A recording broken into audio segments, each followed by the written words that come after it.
Vadakkanchery bus സ്റ്റാൻഡിൽ വയോധികനെ മരിച്ച നിലയിൽ കണ്ടെത്തി. തെക്കുംകര സ്വദേശി ബഷീറാണ് മരണപ്പെട്ടത്.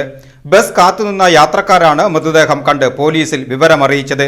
തുടർന്ന് വടക്കാഞ്ചേരി പോലീസ് സ്ഥലത്തെത്തി ഇൻക്വസ്റ്റ് ഉൾപ്പെടെയുള്ള തുടർ നടപടികൾ സ്വീകരിച്ചു. ബസ് സ്റ്റാൻഡിൽ കിടന്നുറങ്ങിയ നിലയിലാണ് മൃതദേഹം കണ്ടെത്തിയത്. സംഭവത്തിൽ പോലീസ് കൂടുതൽ അന്വേഷണം നടത്തി വരികയാണ്. അതേസമയം വടക്കാഞ്ചേരിയിലും പരിസര പ്രദേശങ്ങളിലും രാത്രികാലങ്ങളിൽ നിരവധി ആളുകൾ അലഞ്ഞുതിരിയുന്നതും ബസ് സ്റ്റോപ്പുകളിലും മറ്റും അന്തിയുറങ്ങുന്നതും പതിവാണെന്ന് നാട്ടുകാർ ചൂണ്ടിക്കാണിക്കുന്നു. ഇത് യാത്രക്കാർക്കും പ്രദേശവാസികൾക്കും ബുദ്ധിമുട്ട് സൃഷ്ടിക്കുന്നുണ്ട്.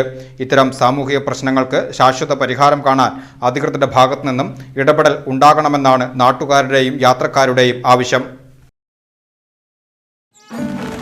ആഘോഷങ്ങളുടെ നാട് മുതൽ ആവേശങ്ങളുടെ നാടുവരെ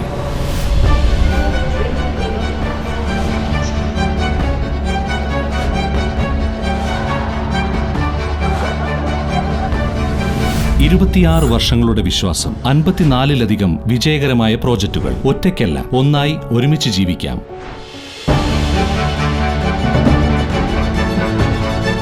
വീടാണ് വിശ്രം.